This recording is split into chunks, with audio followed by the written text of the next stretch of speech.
Hello, welcome to the Flute 360 podcast, where we incorporate a panoramic view of flute-related topics.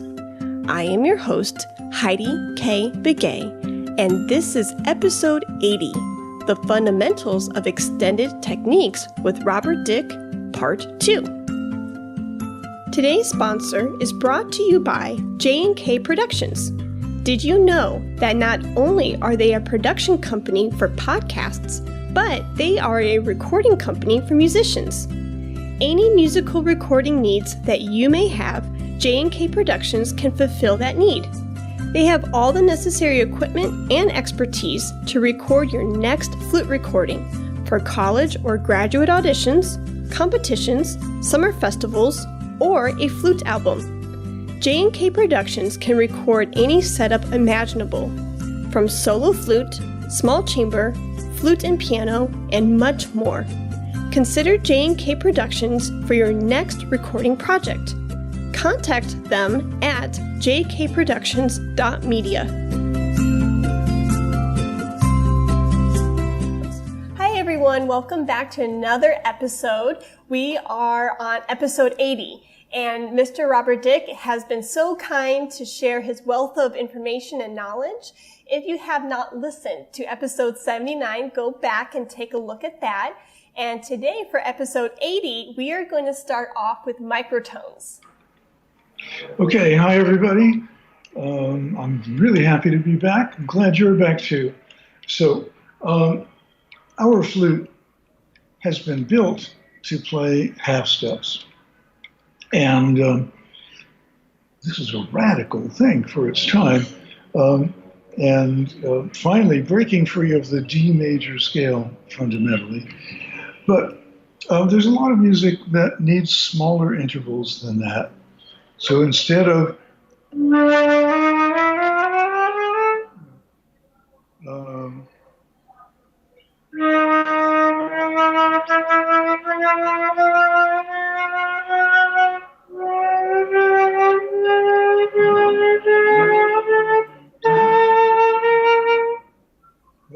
there's a motorcycle down there. Welcome to New York.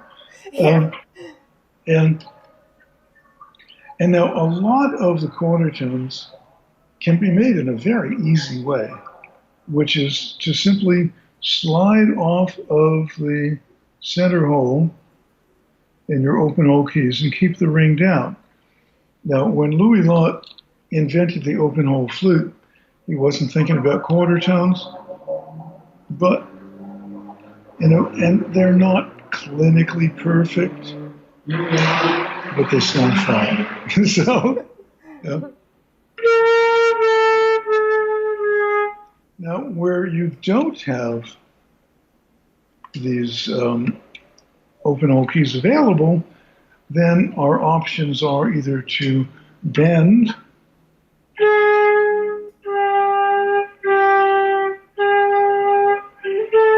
I'm simply rolling the flute in,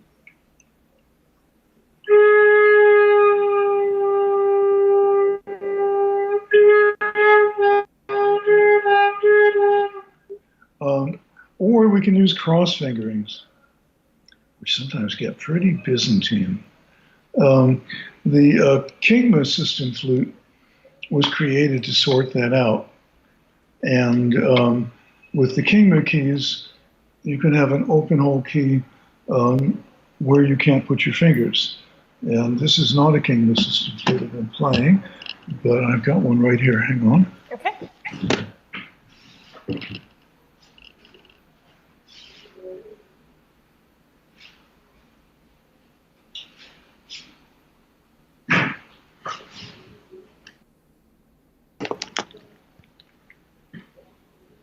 Okay, so there's a lot of stuff on there. Now everybody says, you have so many extra keys. I said, no, I don't. I have the keys that are missing, usually. But I don't know if you can see this, but right here is that little key on top of the big key. Mm-hmm. And that's in a spot where you can't put your fingers. Yep. And here on the back of the flute, the G sharp key, it's got like a little one that opens. Yeah, let's get in the center of the picture. Yeah. So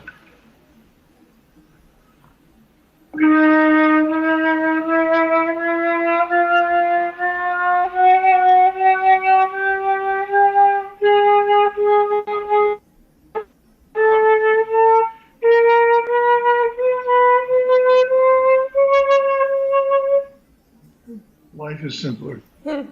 Now, if the composer is a flutist, and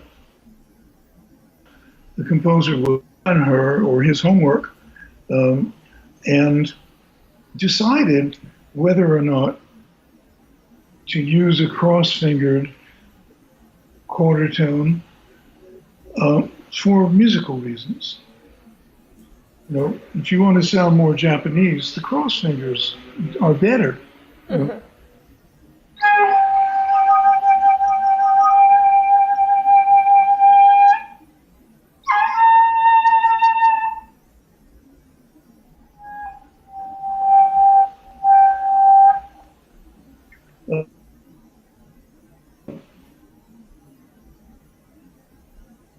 Quarter tones has to split in half. Then the flute can make microtones that are much finer than that. And I'm going to go back to a regular flute here. It's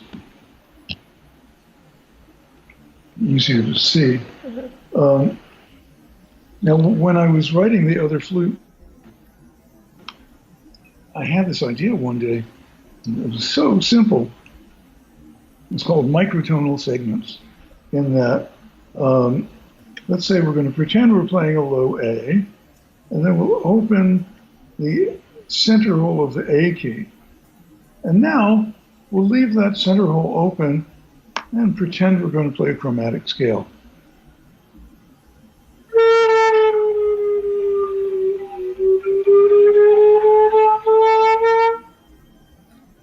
Instant microtones. Using fingerings that we all know. Nice.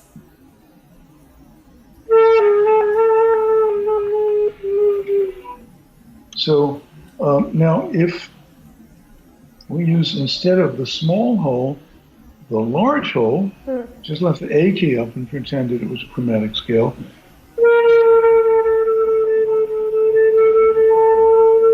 Now it sounded like nothing happened, but we actually went down a quarter tone.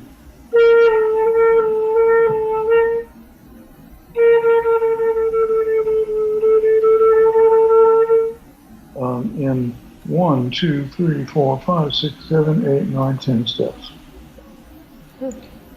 And those are basically like 64th tones. And if that's not small enough, well, you'll just have to make two. Yeah. Nice. Until we just slide. Now, interestingly, Western classical flute playing is the world's only flute style that has no glissandi in it. Very interesting. Yeah. And that has a lot to do with the fact that a lot of the music was developed in the days of the closed hole flute. And, you know, there just weren't options. But with an open hole flute, you can slide let's see.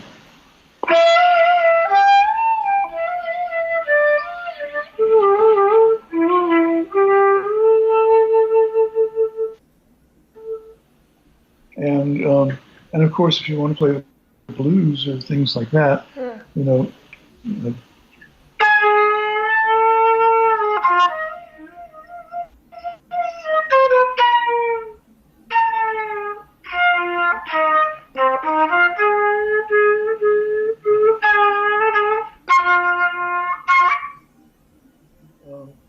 And you know, the way to start learning glissandi um, is really easy. The first thing is grab your flute so hard. You know, think about your technique as based on the lifting of fingers, not the closing. Now, if you finger a low D, and then we're going to slide off the center hole of the G key and back on, then the E key, then the F key, then the G key, then the A key, okay, and then back. So, it can sound a little odd because I'm at a very strange angle here, but.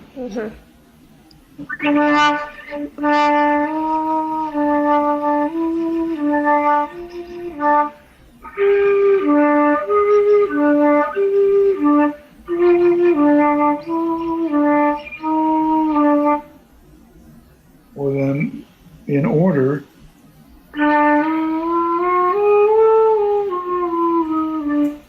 now, when I did the habit that you'll need to fight a little bit is that of immediately picking up the keys. If you intend to slide back down, leave those rings down. Because otherwise there will be a blip. Yes. So now, like that.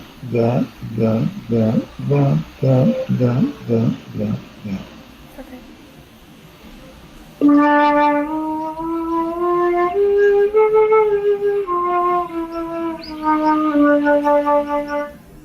Okay, now I'm going to do the first exercise, but two at a time. So these two, and those two. Come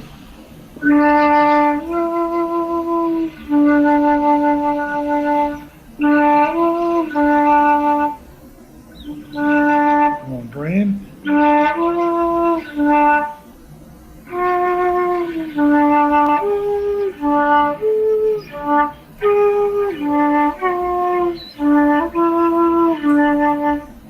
And now.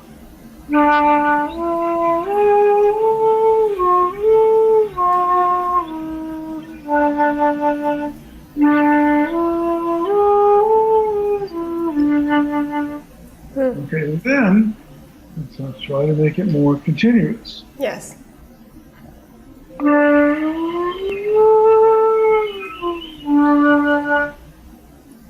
And like anything else, Yeah. practice. Yep. That requires a lot of coordination. So does the Eber Concerto. Yes. But just to what you said, it requires practice. Yeah. Yeah. Yeah. Well,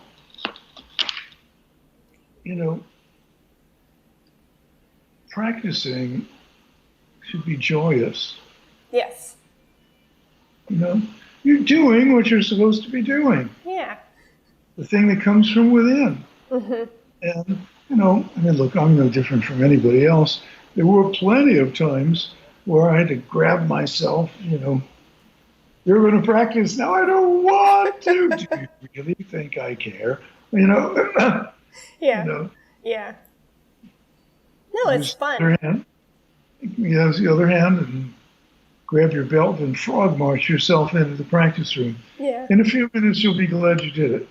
Yep. But the idea in that many people spend their practice time measuring themselves negatively from some ideal. Sure.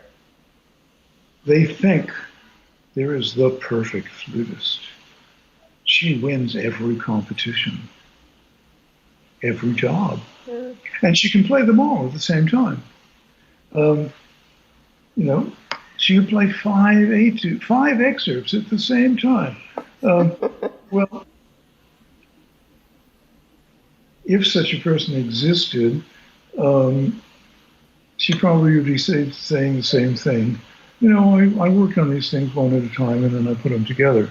Um, but um, but the way to measure yourself is from where you are right now, the step you took forward. Yeah. You know, the distance we're intending to travel is essentially infinite. So there is no measure, there is no negative number from there. You know, Yeah, I like that. you know. So, and it's a matter of making these daily steps. And as the months and years roll by, you will get very, very far. Yeah. So, and while you're working on it, like, you know, most of the things I work on, I know I'm not going to quote unquote perfect. I'm working to improve them, and I feel good about it because that's what I'm supposed to be doing. Nice. I'm on the case. Yeah. So it doesn't bug me if I've started something that's going to take a very long time to do. And, you know, when I mentioned at the end of our last episode, the big dream, you know, think about whoever you are, your big dream. I mean, what would it be? You know, I have two of my big dreams. I wanted to play the music of Jimi Hendrix and make it sound like it was born on the flute. And I wanted to play the music of Paganini Cool. and make it sound born on the flute. And you can check out my video of my transcription of the Paganini E minor Caprice is on YouTube. When I first started it, oh my God, you know, there were some things I had no idea how I was going to do, but well, okay, I'll work on it. I'll figure it out. Yeah. And eventually did. And other things were just going to take a lot of practice, you know.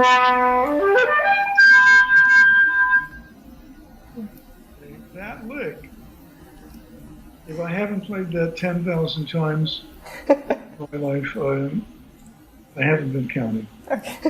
It has to be. Yeah. You know? And there was just one more. Yeah. 10,001. Here's another. Yeah. So, and behind that was the practice of the throat tuning. Yeah. Oh, because that's the throat tuning note for the multiphonic, not the G. Yeah.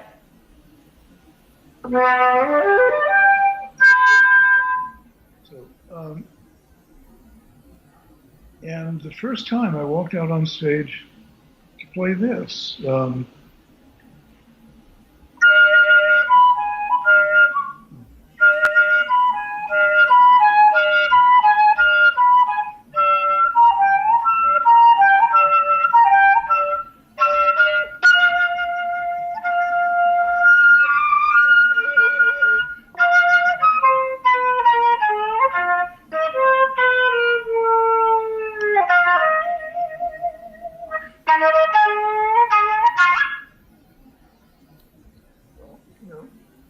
Awesome. a lot of years of practice happened before that could happen. Sure.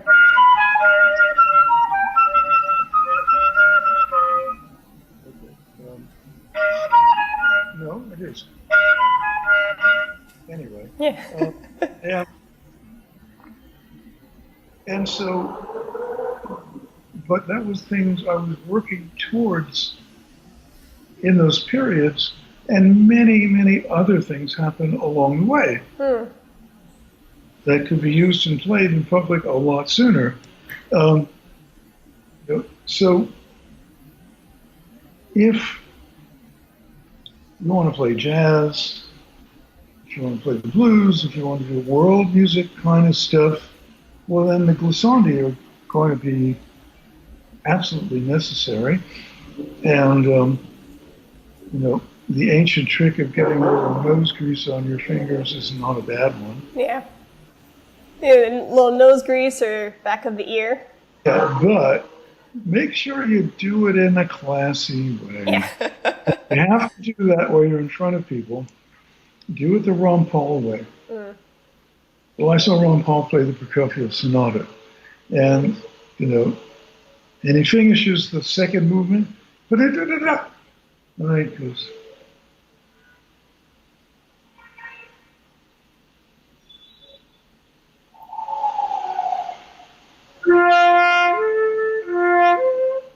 And started the movement. And I looked at that and said, "You are the master of the stage.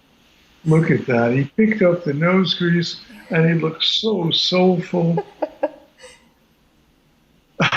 Very artistic. Well, in the middle of a great piece like Prokofiev, you want to do that. No, I agree. I think it's great. I mean, just the gesture, and it's a part of the whole, performance of it. Indeed, and like every little detail had been thought about. Yeah. And I Yeah. And so speaking of practicing these techniques, could you give the listeners some insight of the other extended techniques, such as whisper tones, flutter tonguing, percussive techniques, all of that? Okay. Yeah. Okay. Let me just say one last thing about glissandi. Sure. That when you first start playing them, you're going to really feel it's a fingertip thing. Okay. But the sooner you can get to using the hand, so the mantra is release your inner hula girl. Ooh. Yes. Okay. Mine is named Moana. There's things like,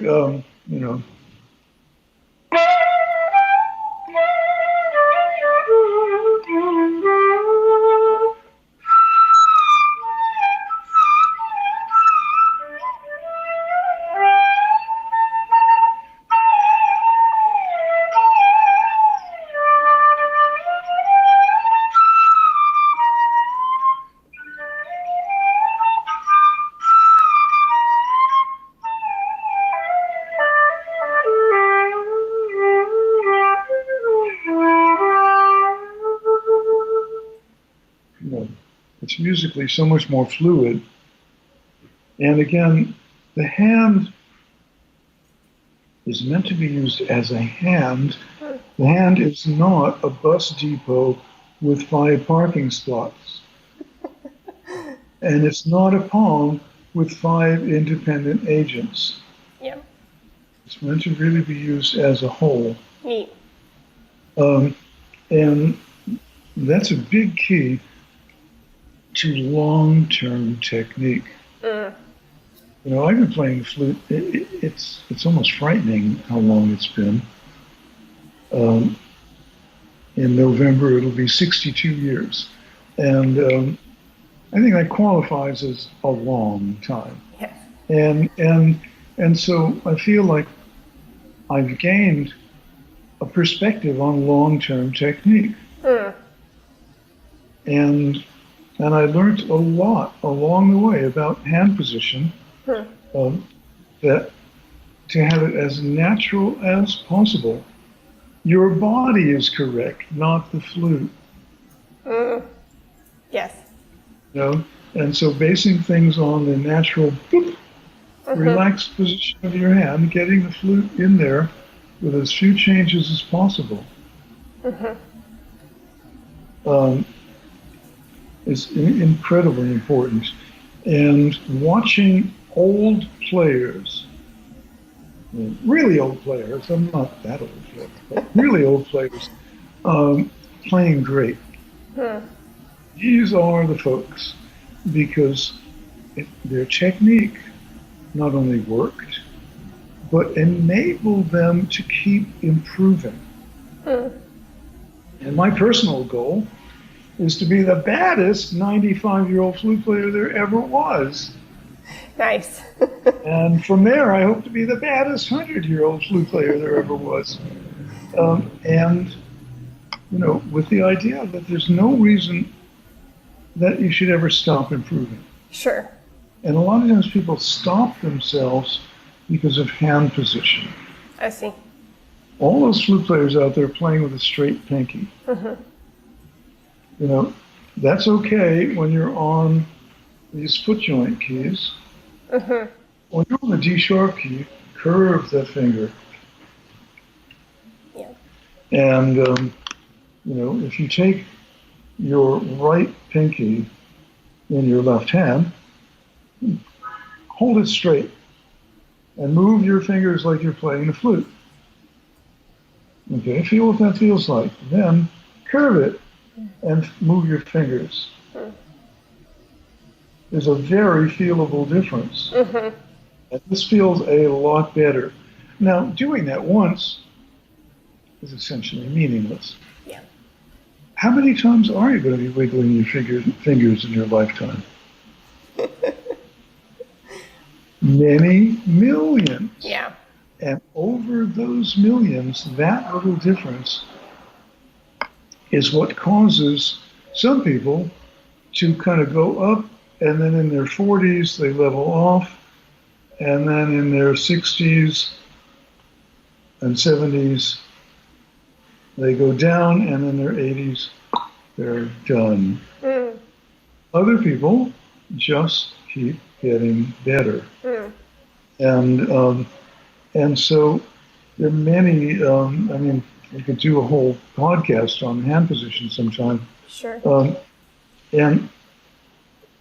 But the fundamental thing is, again, nature. Use your body in harmony with the way it's made, and it will enable you to constantly do better and better things. Yes. But if you fight with nature, you are going to lose. Yep. And that's as true on the macro scale of climate change as it is on the micro scale of playing the flute. Yep.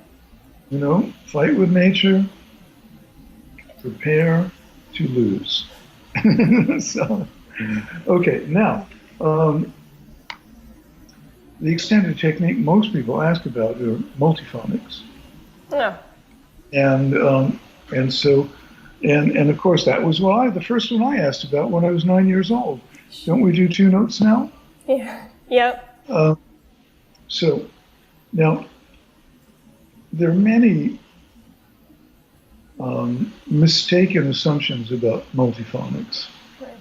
Number one, they have to sound ugly. They don't. They're really beautiful. Number two, that my flute won't do that one. There's no such thing. Flutes are incredibly standardized acoustically.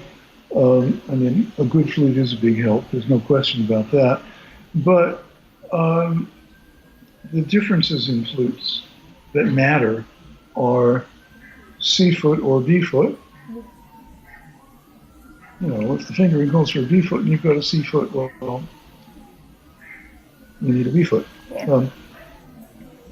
Open or closed holes. But essentially, the standard now for good high school and college students beyond is an open hole flute with low B. And these step-up flutes have appeared that are fantastic. There are a lot of step-up flutes for, little money, under $2,000, that outplay some of the Hayneses and Powells of the past.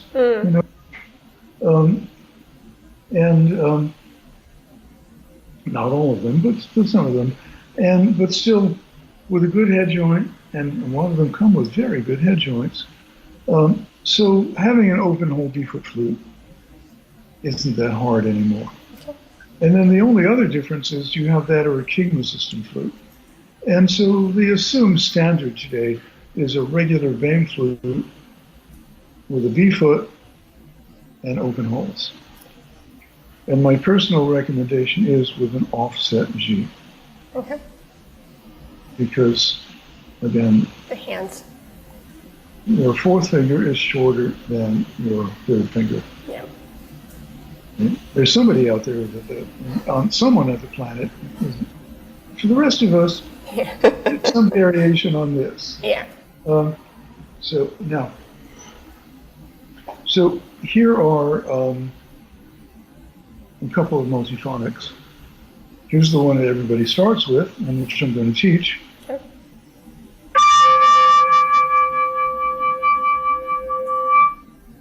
And its friends.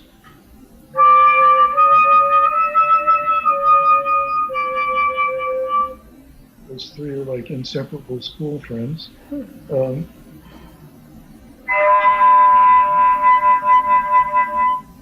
its friends.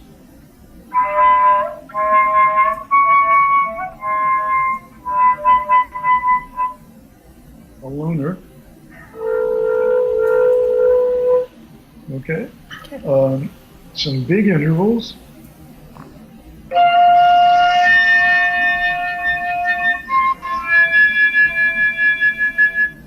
Some really little intervals.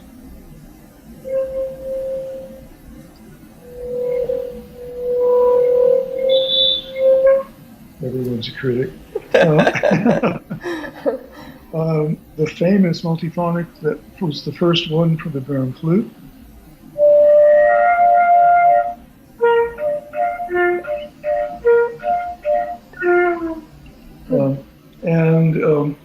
Okay, now, here's how to play a multiphonic.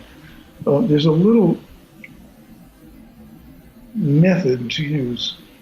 The first thing, and the multiphonic will start fingering is the regular fingering for the second ledger line D. Okay. Now, underneath that D is a C that is not used in classical flute playing. So you can see it.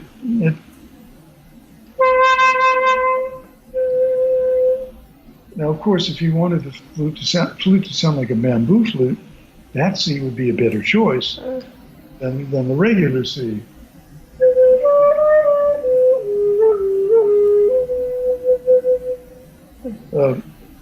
Now, so we have a C natural and a G natural. The first thing to do is play the notes by themselves. Explore them, try to find the special beauty of each note. So instead of, I don't want it to sound like that. So, rotating. Ooh, actually, it was there, this octave. But again, the octave you're throat tuning in doesn't matter. It's being in tune is what counts. I mean, if the octave mattered, there'd only be boy notes and girl notes. Yeah. See. Okay. All right. So, a really important thing is how loud can each note be played? So here's the C from niente.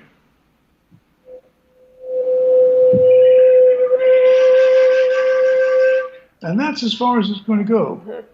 Now, I got to niente because I did all that lip tube extension practice we talked about last time. Okay. And everybody should spend a few minutes a day playing as softly as they can. Okay. Now, so the C goes from niente to mezzo piano, maybe a little more. We might be generous and call it a sort of mezzo forte. Now, the D, of course, is an old friend.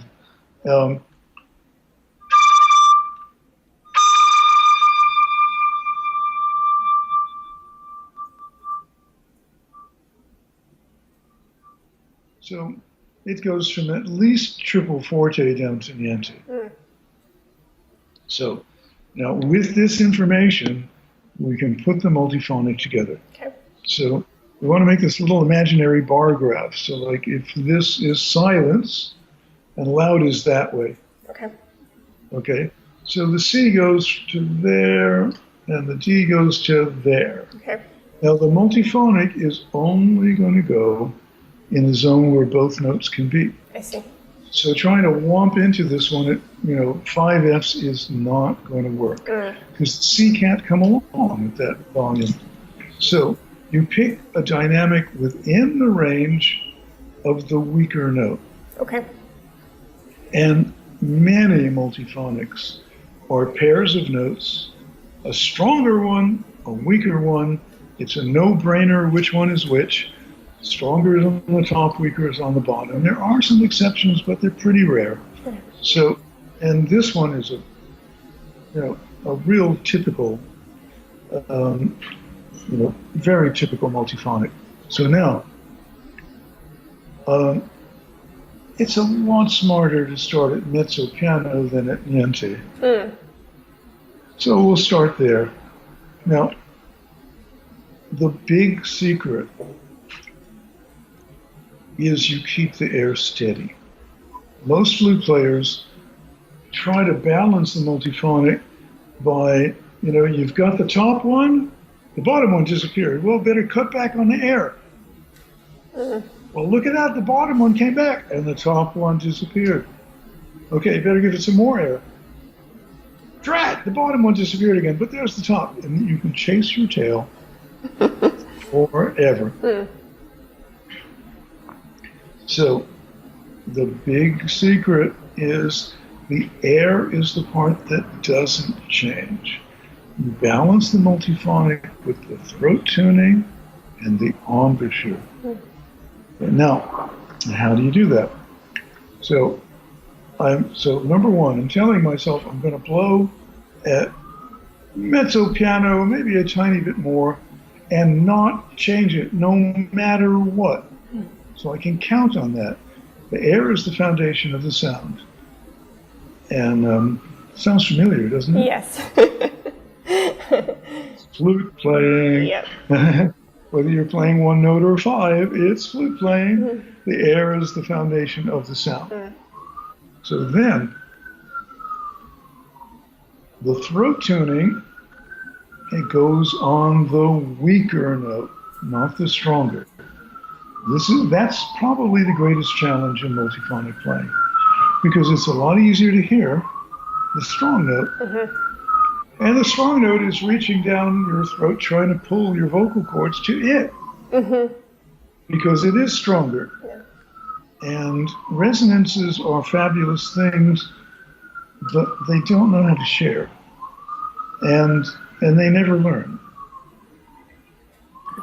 So you can't say play nice. You have to be in charge. Okay. And so, ooh, ooh, ooh, or ooh, but a C. Ooh. With that feeling and that sound in your ear, then your jaw and lower lip are going to be in the position as if you were going to play the C by itself. Your upper lip is in charge of the top of the airstream, and it's going to make the move to the D.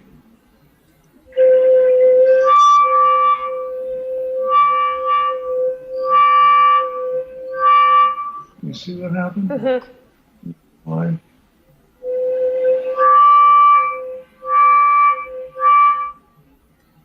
Now, this is not a fancy or alien thing. If you have ever managed to get a spoonful of soup from bowl to your mouth without intermission on your shirt, you have made that motion. There you go. And in fact, if you were to use regular fingerings and play C, D, C, that's what your upper lip would be doing. Okay, so we're using things we know already. Okay, it's not, I have no idea, I don't know anything. You know 95% of it. Okay. We're just going to put it together a little differently. So using the one fingering, and now the multiphonics are played from the jaw position of the lowest note, no matter how many notes are in the multiphonic.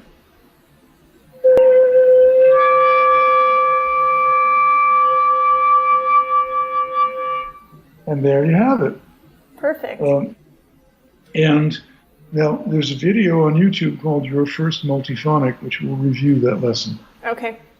There's also another video called The 3 Types of Multiphonics, because there are 3 types. Yep. There are the regular multiphonics. I have to make up a better name for that group. But, you know, these guys.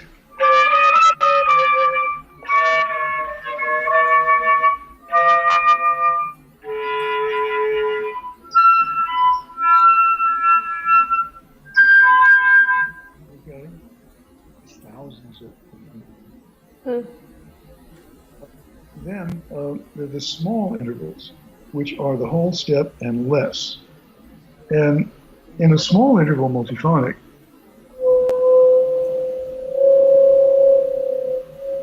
well, the embouchure positions of these notes are so close together that, you know, there's no kind of separation you can get. Okay. Some small intervals are loud, can be played loud, and very hard to play soft. Most of them are very soft and hard to play loud. But either way, the dynamic range of the 2 notes will be almost identical. So the sorting them out by weaker and stronger isn't working. Sure. So it's the angle of the flute. All the small intervals work with the lower note turned in and the upper note turned out. Every single one of them. Great.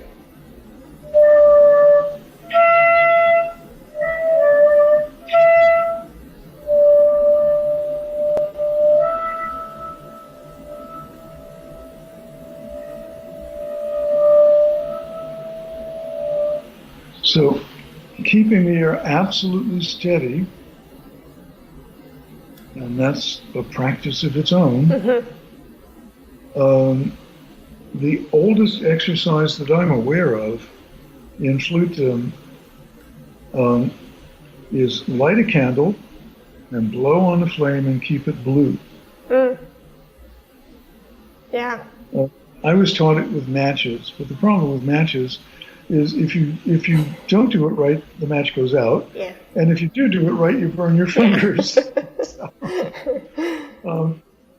So a candle is much better. Okay.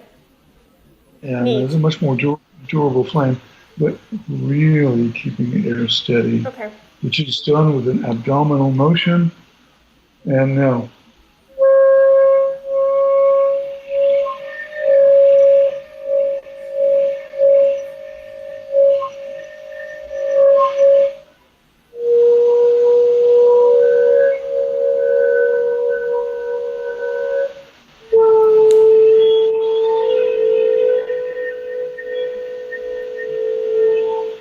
And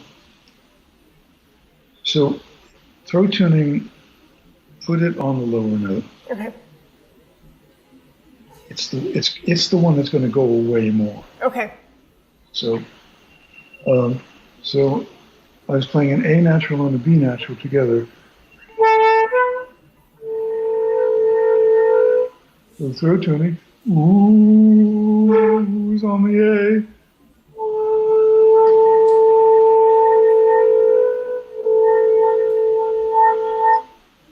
Okay. And then we come to the large interval multiphonics, the major, 10th, and more. Okay.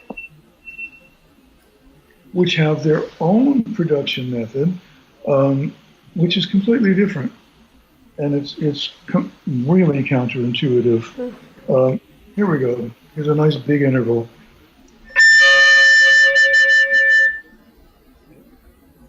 That was the regular fingering for high A. The bottom note is like a C quarter sharp.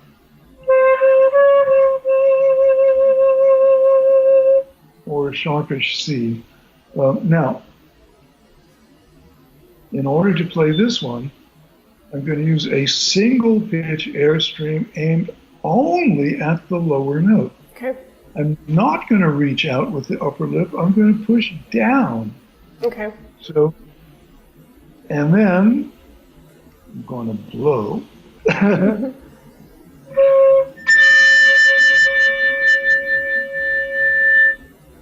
Now there was a middle note.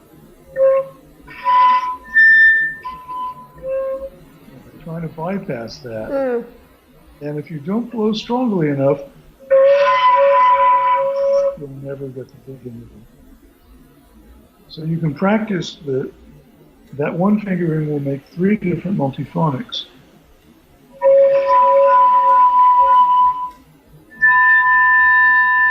And both of those are done with the typical normal multiphonic technique. And then that's done with the large interval multiphonic technique. Okay. And the big intervals can be played softly. It's a real challenge to work your way down.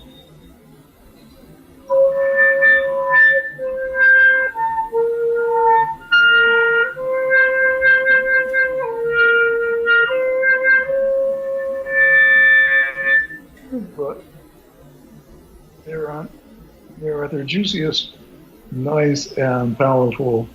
You know, this is not your grandma's shy flute anymore, or your granddad's.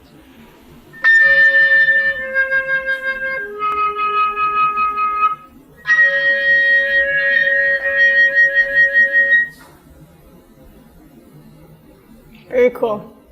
Yeah. Now, to get there, you're going to need strong lips. Okay.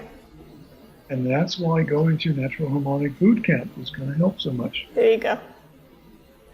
I got the idea about the strength from a trumpet player, Cat Anderson, the inventor of scream trumpet. He was the legendary trumpet player with the Duke Ellington Orchestra, you know, who could play way into the flute's 3rd octave. You know, I mean, most trumpet players, if you ask them to play, are going to, you know, that's so high. Yeah. Well, Cat could play an octave above that.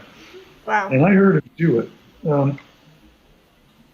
And by chance, I played in a band with Cat once. Cool. It was the Ice Capades Orchestra. Oh, neat. Could not believe Cat Anderson was touring with the Ice Capades Orchestra. And it wasn't particularly good luck for Cat, but it was great luck for me. Yeah. and other young players in the whole way. I mean, you know, it's like, holy smokes. I'm in a band with a legend. Yeah. You know, and well, I heard Cat do things on the trumpet that blew my mind. And the reason I was in that band was that I was a really good piccolo player. And being a really good piccolo player is a very employable skill. Okay.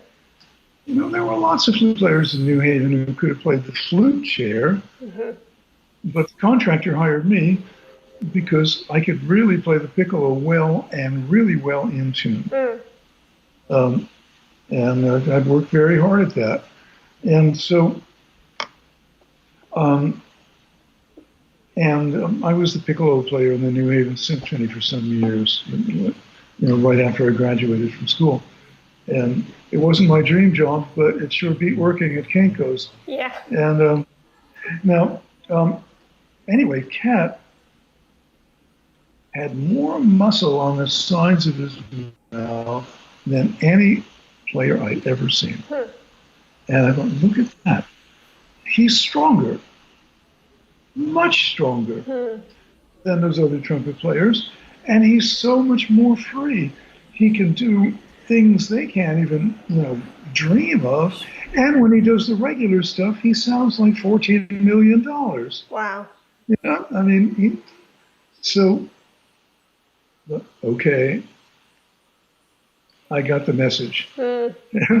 And so that's when I started to seriously practice harmonics. And that was the beginning of being able to do, to do all these extended techniques. Sure. Now, before we stop, we're going to go to the polar opposite, Okay. whisper tones. Okay. Okay, we're going from the loudest to the softest. Um,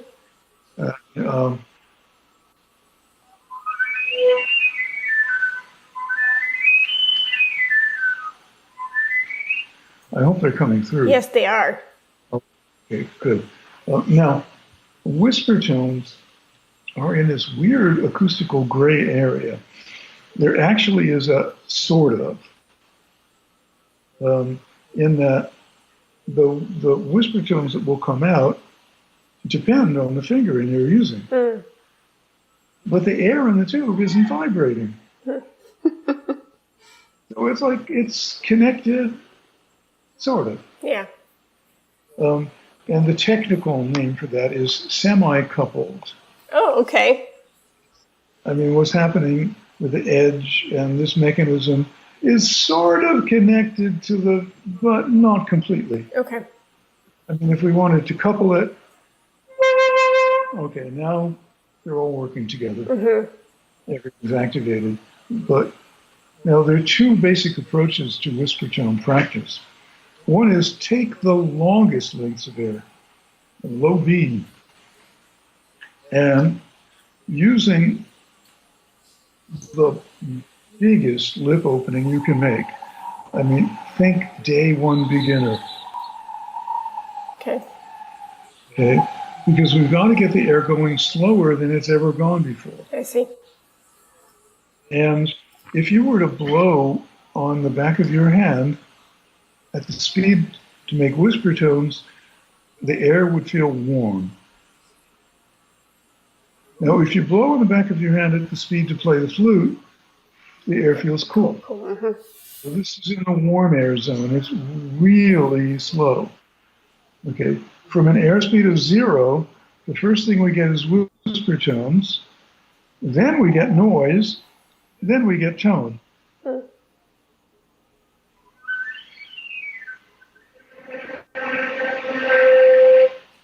Okay.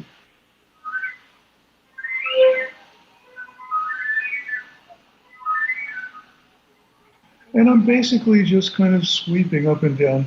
I'm not making myself insane trying to pick out the 14th partial. Sure.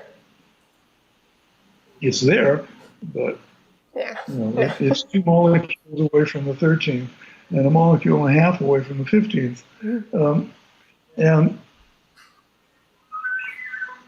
And then you can also, this was the kind of was pioneered by William Kincaid. Start on the high end of the flute, the third octave B natural. Now, the air is going to go to exactly the same place as it would for a regular B, but it's going there incredibly slowly. The air molecules are not flying across the embouchure hole, they're walking. At least that's the way it feels.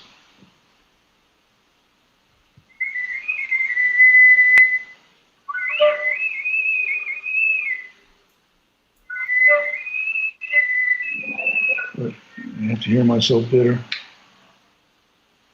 Oops.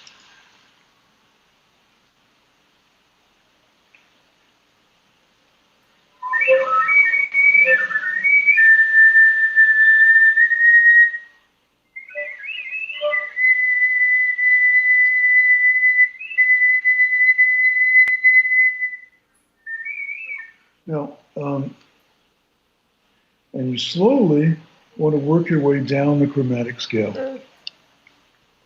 And between now and our next podcast, I'll practice this stuff and demonstrate at least getting through the third and second and part of the first octave. Now, it is possible to get all the way to low B, but it's probably the rarest sound in flute tone. It's definitely the hardest. Yeah. With all those things there are, one's the hardest, a low B whisper tone. Okay. I can't imagine a sound that would be harder to get than that. Hmm. And virtually inaudible. So, but what it'll do for your chops is unbelievable. Okay. Now, throat tuning doesn't really apply to whisper tones. The sound isn't loud enough to get that far down. Okay. So your mouth is the main resonator. And to tune the mouth, you move your tongue. That's just like whistling.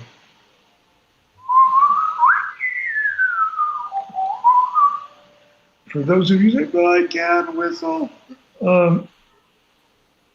I found this book in a yard sale once. I spent 10 big cents on it. It's called How to Whistle Like a Pro. And it had good advice in it. And the first one is, look in the mirror and make the opening as close to a circle as you can.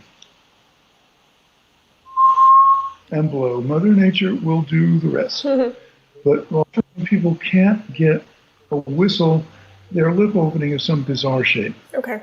And you want to try to assemble it as reasonably like a circle. So then, let's see. You want the tongue position close to whistling the note you're going to play so you can tune your mouth. The weird thing in this kind of sort of zone is that if it's exactly in the whistle position, you'll start whistling. It's got to be nearby. Okay. Once you find it, bring the tongue maybe a little bit down in the mouth.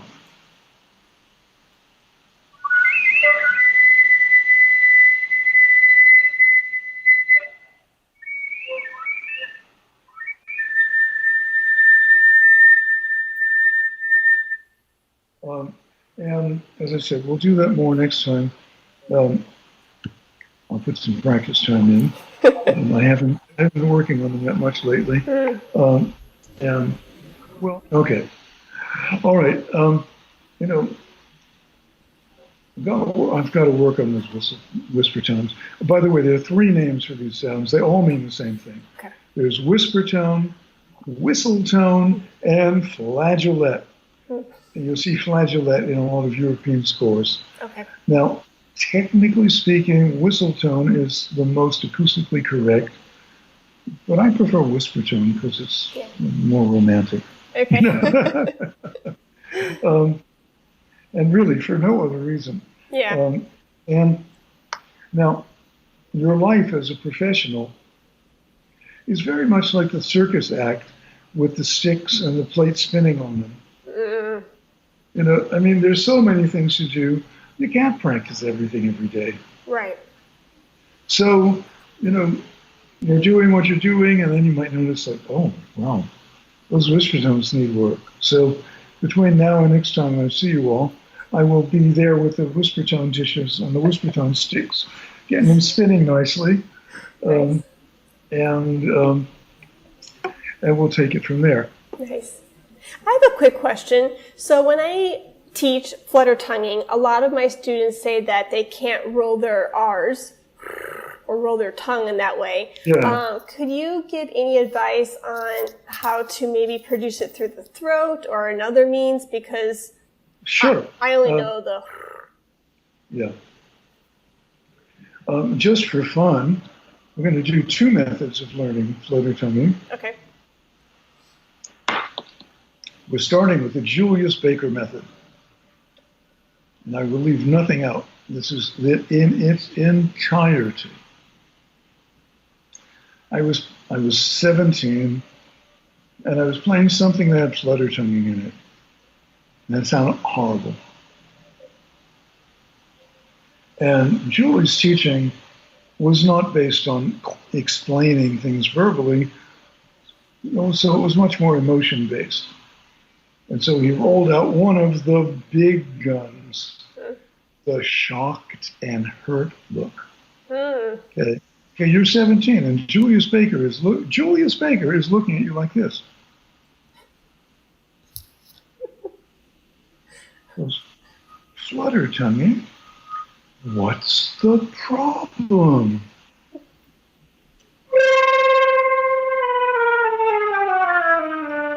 Now practice till it sounds like that. That was it. Okay. I was getting the Shanton Hurt look down. Now, and so I did. And, you know, sometimes things are very simple and self-evident once you find them. Well, I was there making one horror movie sound after another. You know, I mean, I used them once in the soundtrack for a horror movie.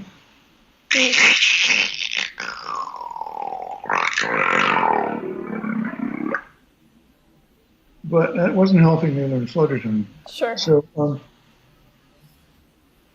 and eventually I stumbled on it. But, and for many years, you know, there are two sounds that were sort of in the teacher's prayer category. There's flutter tonguing, you know, you hope, you demonstrate, and your student goes, oh, you mean like that? Yeah. And the other is the tongue stop. When we deal with percussive sounds, we'll go into that. But there's nothing in between. Either it's like kabam, it's there, or you're in for an excruciating hour. So eventually I came up with a different method of learning flutter tonguing.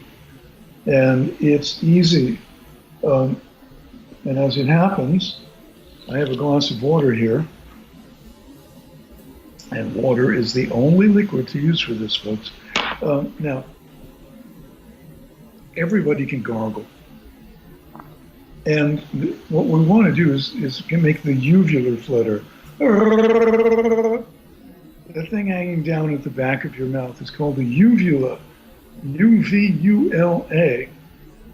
If you get those letters in Scrabble, you'll be glad you knew that word. Right. Uvula.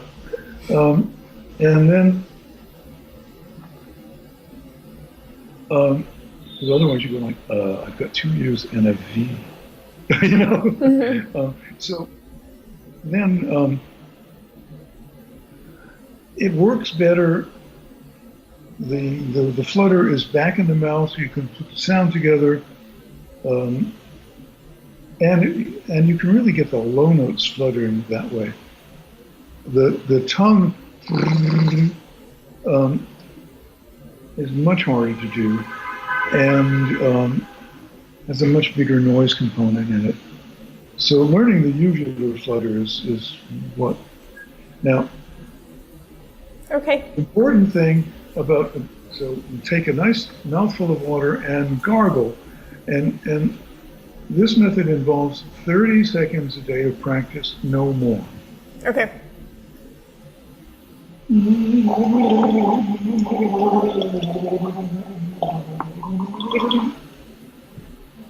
So you gargle for 30 seconds with your mouth as full of water as you can get it.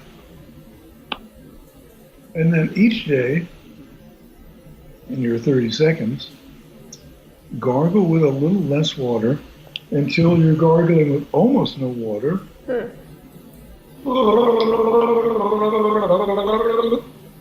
And then you're gargling with no water. But the important thing is sing. Okay. Singing gets everything in the right position, and we don't have to describe, you know, you have to move your brachial, trunchial, trapezoidal conundrum up, you know, 0.972 millimeters. Yeah. I think people describe stuff like that. Yeah. Saying it'll be fine. Okay. Then, and again, 30 seconds a day, no more. So then the next day, come back The flute goes to the gargle position. Okay.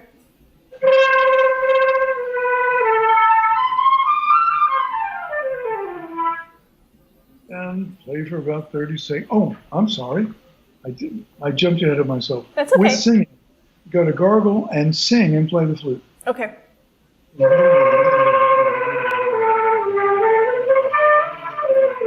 It's the singing that's going to kick the flutter tone in.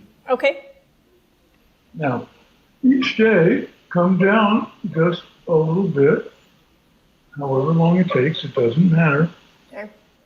And in a week, a little more, a little less, you'll be in flute playing position, singing, gargling, and playing the flute.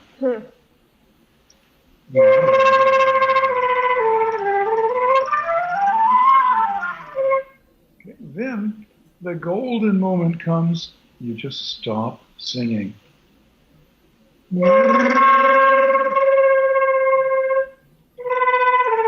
And there it'll be. Cool. Now, from there, still 30 seconds a day, you can start working to control it. Now, the position of the tongue on the uvula can control the speed of the flutter.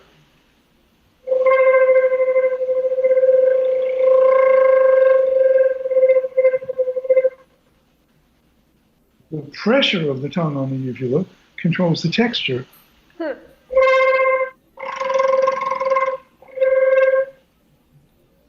And then you can pretty easily learn to tongue with the front of your tongue while you're fluttering at the back.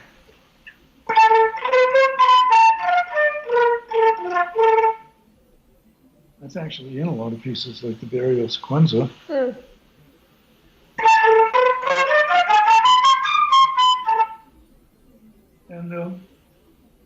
And you'll be able to use it, musically. Because most players, it's either on or off. I see. And it's boring. So, if you're holding a long note,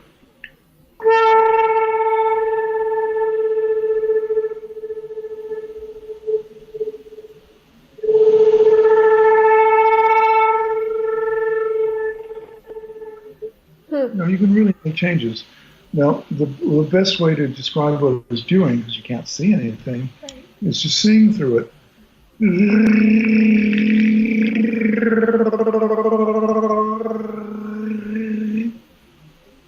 And as ridiculous as it looks, here it is. Oh, yeah. It's just flapping away back there.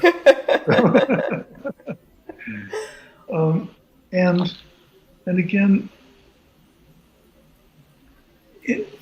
oftentimes people try to do something that's too complicated too soon. I see. And instead, if you can figure it out, almost everything is made up of a number of simpler things put together.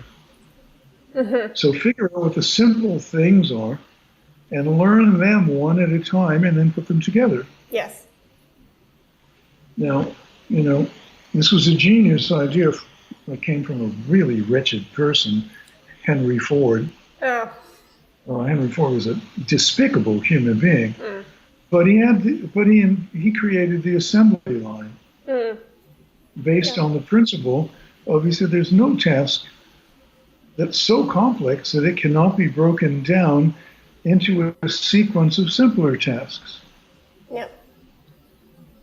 And he was definitely right. And learning traditional flute playing and certainly learning extended flute playing is very much an extension of that on the technical side. Yeah.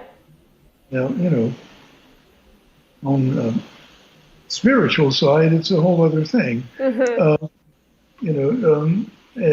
we learn all these techniques for the purpose of being able to play music. Yeah. In and of itself, no technique has any meaning. Yeah. A lightning fast chromatic scale, who cares? Yeah. And I often shock students when I say, when you get out there, out of school, competitions are over, you know, and you're in what we loosely refer to as the real world. Nobody is going to care about your flute playing. And nobody should. They're going to assume that you can play the flute. Why? Because there you are with the flute. Hey, there's the flute player. They're assuming you can until you show them you can't. Which we're not going to do. So, but what are they really there for? The music. And students, live in this world of exams and competitions and auditions, and it's easy to believe that stuff is real. True. Because it happens again and again. Yep. But it's not. Kind of playing, the technically perfect playing that wins most competitions will lose most audiences. I see. Yeah. Now, because it's about being technically perfect. Ideally, most expressed there ever was will be technically perfect. I mean, wrong notes do interfere with the music. And I'm not advocating playing sloppily. On the contrary. Sure. It's not about the flute playing. Our goal is to make the flute disappear and have direct communication between people. Yep. Yes. So, and towards that end, we do all that practicing to make the flute disappear. Nice. Yes. That was actually, I remember a performance by Carol Winsense with the Waco Symphony, and I can't remember what year this would have been, probably 2013. But I remember driving her around in Waco and listening to these beautiful performances, and I remember saying that very thing. I didn't even hear the flute anymore. I heard your voice. And so that was a clear memory. Yeah. Yeah, well, and that must have made her feel great. Yeah. Because that's success. When you play and someone comes up and talks about the music and how expressive it was and how touched they were and maybe how they'll change their life in some way, and they don't say a word about your flute playing, you did it. If they're talking about how wonderful a flute player you are, well, that's nice, but it's close but no cigar. I see.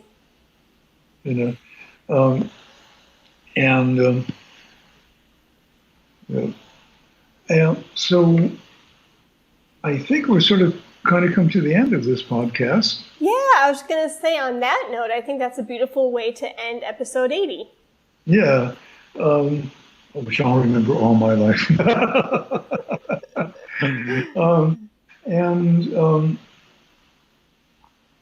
Let me just improvise a quick little minute. Okay. Trying to use these different things that we talked about. So I'm going to take my headphones off so I can hear myself better. Because with Skype, my sound is not in my phone, it's just yours. I see.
Thank you for that. Thank you.